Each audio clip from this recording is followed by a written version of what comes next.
O Ministério da Justiça emitiu uma nota afirmando que não tinha como saber da relação com o Comando Vermelho e que as reuniões haviam sido solicitadas pela advogada e ex-deputada do PSOL, Janira Rocha.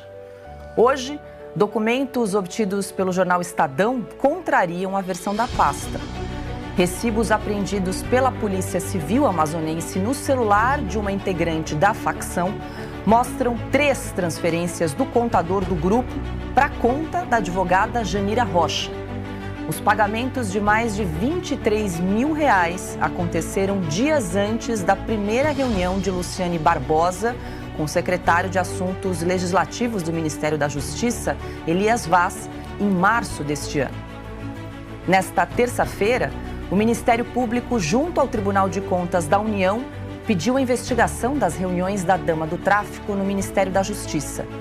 E, de acordo com o subprocurador-geral Lucas Rocha Furtado, é preciso investigar, abre aspas, possíveis condutas atentatórias à moralidade administrativa e eventual desvio de finalidade do uso das dependências do Ministério.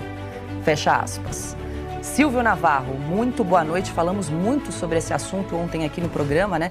Mostrando aí as relações próximas entre integrantes do governo Lula e o crime organizado. Nesse caso, a gente tem, então, a Luciane Barbosa, dama do tráfico, né, mulher do chefe do Comando Vermelho, que foi recebida por 2 vezes no Ministério da Justiça. A gente comentou aqui que a pasta chegou a justificar que as reuniões foram solicitadas pela advogada, então, e ex-deputada do PSOL, Janira Rocha, e que a Luciane estava no grupo e que o Ministério da Justiça não tinha como saber da presença dela. Só que já surgiu, então, recibo de pagamento, como mostra a reportagem do Estadão, recibo de pagamento do Comando Vermelho, da organização criminosa Comando Vermelho, em nome da advogada Janira Rocha, que foi, então, quem solicitou a reunião. Estou fazendo aqui um resumo rapidez dos últimos acontecimentos. Vou te fazer uma pergunta retórica, obviamente, na prática, qual é o impacto aí da mudança nas regras de acesso ao Ministério da Justiça? Silvio Navarro, boa noite.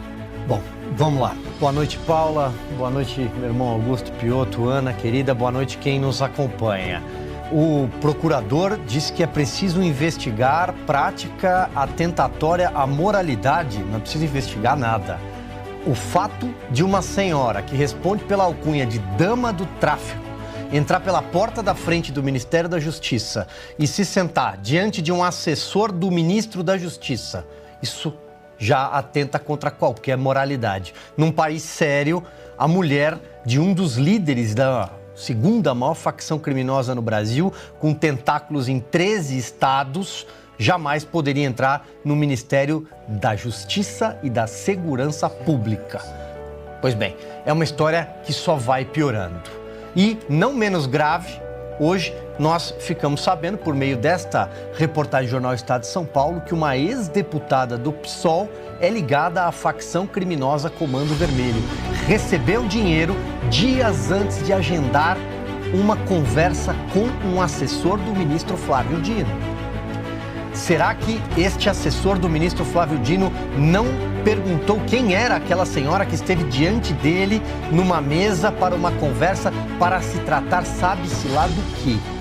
Ele não perguntou o nome dela, ele não checou quais eram os interesses dela naquela reunião, e foram 2 assessores, porque o senhor Rafael Velasco também, e ele responde pelas políticas penais do país. E o marido desta senhora está preso em Tefé, no Amazonas. Ele é líder do Comando Vermelho, e ela responde em liberdade. Ela não está livre de punição, muito pelo contrário. Então, será que ninguém procurou saber quem era essa senhora? E pior, ela foi recebida novamente, ou seja, é impossível que não se sabia quem era aquela senhora. E vou repetir, uma ex-deputada, porque está sem mandato, mas ela representa o PSOL, ela já representou o PSOL num parlamento, e esta senhora também, da dama do tráfico, caminhou ao lado de Guilherme Boulos, tem vídeos. Guilherme Boulos é o principal deputado do PSOL e pré-candidato à prefeitura da maior cidade do país. Ou seja, ela tem ligação com este partido precisa responder por isso também.